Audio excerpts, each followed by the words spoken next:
Hello my friend. तो हमने कल जो क्वेश्चंस किए थे उसमें हमने 4 क्वेश्चनों का सॉल्यूशन कर दिया था। ओके, 5 क्वेश्चन और 6 क्वेश्चन और 7 क्वेश्चन का सॉल्यूशन मैं आपको आज बताता हूँ। हालांकि 5.2 में और भी क्वेश्चंस हैं जो मैं आपको बताऊंगा, एग्जांपल्स हैं अभी और क्वेश्चंस हैं, 3-4 क्वेश्चंस और हैं इंपोर्टेंट जो मैं आपको बताऊंगा नेक्स्ट वीडियो में। उसके बाद में हम 5.3 एक्सरसाइज की प्रैक्टिस करेंगे और चैप्टर कंप्लीट हो जाएगा। उसके बाद फिर बोर्ड भी लेंगे इसके। ठीक है, तो यहाँ पर जो 5 क्वेश्चन है वो आपका बोल रहा है कि which term of the AP this series will be 132 more than it's 54 term. Question कह रहा है कि अगर इस सीरीज को आगे बढ़ाया जाए तो 54 टर्म से 132 नंबर 132 नंबर ज्यादा जो टर्म होगी वो कौन सी होगी, हमें वो बताना है। तो सबसे पहले तो हमें यही पता हो कि इस सीरीज की 54 टर्म होगी कौन सी। तो आप कहेंगे भैया 54 टर्म का फॉर्मूला क्या होता है, ए प्लस 53 डी। तो यहां पर ए क्या है, जो फर्स्ट टर्म होती है डी, ए फर्स्ट टर्म होती है आपकी 3। डी क्या होता है, कॉमन डिफरेंस, अगले में से पिछले नंबर माइनस करते हैं, 15 माइनस 3 कितना हो गया 12। तो यहां इनकी मल्टीप्लाई करेंगे 639, आपका क्या आ गया टी 54 टर्म आ गया। लेकिन आपको 54 टर्म नहीं बतानी, आपको बताना 54 टर्म से 132 नंबर ज्यादा कौन सी टर्म है। तो 54 टर्म में पहले 132 ऐड करेंगे तो हमें पता लगेगा 771 इसका वो नंबर है। अब 771 इस सीरीज का कौन सा नंबर है, ये आपका क्वेश्चन है। तो ये वैल्यू किसकी हो गई, फिर ए एन की वैल्यू हो गई 771। ओके, ये वैल्यू हो गई आपकी ए एन की वैल्यू हो गई। अब ए प्लस ए एन का फॉर्मूला क्या होता है, A plus N minus one into D is equal to 771, जहां पर ए क्या है फर्स्ट टर्म है और डी क्या है कॉमन डिफरेंस है। ओके, मल्टीप्लाई करेंगे आप यहाँ पर प्लस का 3 उधर जाके माइनस का हो गया है। ओके, फिर यहाँ पर कितना बचा 768 बचा, 12 से आपने इसे डिवाइड किया 64 आ गया। One minus one is equal to 64, minus का वन वहां जाके प्लस का वन हो गया, यानी कि 65 term.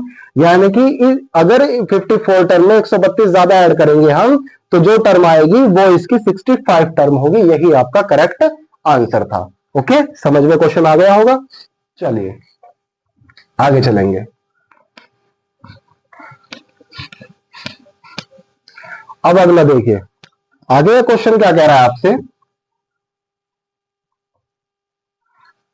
How many 3 digit number are divisible by 7। 7 से डिविजिबल होने वाले 3 डिजिट के कितने नंबर हैं, कितने नंबर है। तो आप कहोगे कि भैया 3 डिजिट के तो नंबर बहुत सारे होते हैं। आप कहोगे स्टार्टिंग तो 100 से हो जाती है, 100 में 3 डिजिट होता है, इससे पहले जो 99 है उसमें 2 डिजिट होता है 99। ओके, फिर 101 होता है, फिर 102 होता है, ऐसे करके 3 नंबर का जो डिजिट का एंड हो जाता है वो 999 पे जाके होता है, क्योंकि 1000 में तो 4 डिजिट हो जाएंगी। ओके, तो आप कहेंगे कि 3 डिजिट के नंबर बताने हैं, तो 3 डिजिट के नंबर तो यही है, लेकिन आपको 3 डिजिट के नंबर नहीं बताने, आपको बताने 7 से डिविजिबल कौन से नंबर है। तो आप कहोगे कि 100 7 से डिविजिबल होता है, नहीं होता। तो 7 से डिविजिबल होने वाला पहला नंबर कौन सा होगा, वो आपका होगा 105। 15 7 जो होते हैं ना, फिर इसमें 7 ऐड करते जाइए। अब आप इसमें 7 ऐड करेंगे तो कितना हो जाएगा 112, फिर इसमें 7 ऐड करोगे कितना हो जाएगा 119 एंड डॉट डॉट डॉट।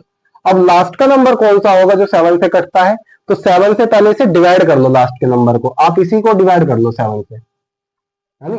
तो आप कहेंगे भैया 7 1 जा 7 कितना आ गया 2, ऊपर से 9 एज इट इज उतार लो, 7 4 जा 28, कितना बचा 9 में सेट गया 1, ऊपर से उतार लिया 9, फिर 7 2 जा 14, कितना बचा 5। यानी कि इसमें 5 रिमाइंडर एक्स्ट्रा है। अब ये 999 था लेकिन इसमें 5 एक्स्ट्रा है, अगर ये 5 एक्स्ट्रा ना होता तो ये नंबर 7 से पूरा कट जाता। तो आप इसमें से 5 माइनस कर दो, हटा दो उसको, तो 9 में से 5 जाए कितने बचेंगे 4, फिर ये 980 और ये वाला 980। तो आपने क्या करा, इसमें से 5 को माइनस करा और 994 आ गया। ओके, चलिए अब ये सीरीज बन गई आपकी। अब आपकी सीरीज यही है, इसमें 7 से डिविजिबल होने वाले नंबर आपको बताने। तो आप कहेंगे भैया ए तो इसमें कितना हो गया, ए हो गया इसमें 105, डी कितना हो गया 112 माइनस 105 इज इक्वल टू 7। फिर आप कहेंगे इसका लास्ट टर्म क्या है, लास्ट टर्म है इसकी 994 और एन आपको फाइंड आउट करना है। तो फॉर्मूला क्या होता है एन का, A N is equal to formula होता है A plus N minus one into D. A N की वैल्यू क्या है आपके पास 994 इज इक्वल टू ए की वैल्यू क्या है 105 plus N minus one into D की वैल्यू क्या है आपके पास 7, प्लस का 105 उधर जाके माइनस का 105 हो गया, is equal to n-1 into में 7 हो गया। फिर कितना बचा 14, 14 में से 9 5 जाएंगे 9 बचे, यहाँ क्या रह गया 8, 8 में 0 गया 8 बचा, फिर 9 में से 1 गया 8 बचा, इज इक्वल टू क्या हो गया n-1 इंटू 7। 7 से कैंसिल आउट कर दो, 7 से 7 1 जा 7, कैरी कितने गए आपके पास 1, 18 हो गया, 7 4 जा वो 7 2 जा 14, कैरी कितने गए 4 और 7 4 जा 49।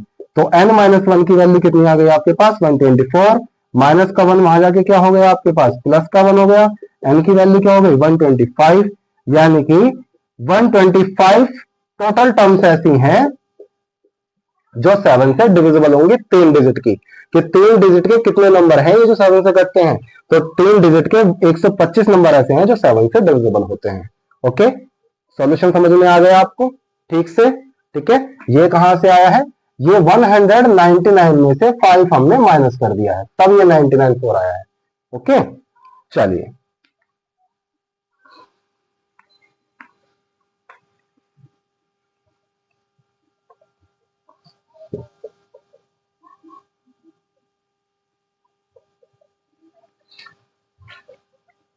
अगला, find the 20 term from the last term of the AP. ये इंपॉर्टेंट क्वेश्चन है, इस तरह के क्वेश्चन इंपॉर्टेंट हो जाते हैं, थोड़े चेंज है। ये क्या है, फ्रॉम द लास्ट यानी कि आखिर से, यानी कि सीरीज चल रही है आपकी, आपको शुरुआत से 20वां नंबर नहीं बताना, शुरुआत से 20 टर्म नहीं बतानी, आपको बतानी है आखिर से 20वीं टर्म कौन सी है इस सीरीज की, क्योंकि आखिर से तो एंड हो रहा होगा ना इसका। ओके, तो फॉर्मूला क्या होता है, फॉर्मूला आप जानते हैं, मैंने लिखवाया हुआ है, L minus n-1 into D, ये फॉर्मूला होता है। लेकिन अगर आप चाहो तो इसे क्वेश्चन को वैसे भी सिंपल तरीके से कर सकते हो, क्योंकि आपको बताना फ्रॉम द लास्ट, आखिर से 20वां नंबर बताना है, तो आप इस सीरीज को शुरुआत से बना लो, यानी कि आखिर से बताना तो इस सीरीज को पलट के लिख लो 253, फिर डॉट डॉट डॉट, फिर 13, फिर 8 और फिर 3। अब ये आखिर से बताना था आपको, लेकिन आपने पलट दिया सीरीज को, अब आपको यहीं से बताना है। अब क्वेश्चन को आप डिक्टो वैसे ही कर सकते हैं जैसा आप करते हैं, an is equal to a plus n-1 into d. तो an की वैल्यू क्या होगी लास्ट टर्म अब आपकी 3 होगी, a की वैल्यू क्या होगी जो स्टार्टिंग में है 253 प्लस n-1, और d की वैल्यू कौन सी, n की वैल्यू तो आपको दे रखी है इसमें 20 टर्म है, ठीक है, और d की वैल्यू कौन सी बताइए, find the 20 term, find the 20 term, 20 term कौन सी होगी वो मेरे को बताना है, यानी कि an तो मेरे को बताना है फिर इसमें, है ना, इसका 20वां टर्म कौन सा होगा, यहां से 20वां नंबर कौन सा है। Okay, 20 minus 1 into D, D की वैल्यू क्या होगी, 8 में से 13 को माइनस कर दिया, 3 में से 8 को माइनस कर दो, तो डी क्या होगा यहाँ पे 3 माइनस 8, तो डी की वैल्यू क्या हो जाएगी 3 माइनस 8 माइनस का 5, तो डी की वैल्यू यहाँ पर आप माइनस के 5 रखेंगे। चलिए सॉल्व करिए, तो ए एन इज इक्वल टू हो जाएगा 253 प्लस 20 में से गया 19 मल्टीप्लाई माइनस का 5, 253 माइनस का 19 5 जो कितना होता है 95 होता है, 13, 13 में से 5 गए 8, यहाँ कितना बच गया 4, 14, 14 में से 9 गए 5 और ये 1, 158। तो जो इसकी 20 टर्म होगी वो क्या होगी आपकी, 20 टर्म क्या होगी इसकी 158 होगी, यानी कि ये आपकी क्या है 20 टर्म है, A20 आंसर, क्वेश्चन समाप्त। ओके, तो जैसा कि आपको बताया जा रहा है, मोस्ट इंपोर्टेंट क्वेश्चन आपको कराए जा रहे हैं, आप इनकी प्रैक्टिस साथ के साथ ही करते रहिए तो आपके लिए बेस्ट रहेगा। ओके, क्योंकि बोर्ड के एग्जाम्स में वैसे ही आपकी छुट्टियां बहुत कम दी गई हैं। ठीक है, तो ये आपके कुछ क्वेश्चंस थे जो हमने कर लिए हैं, बाकी क्वेश्चंस हम कल करेंगे। ओके, मिलते हैं नेक्स्ट वीडियो में, थैंक यू, बाय बाय।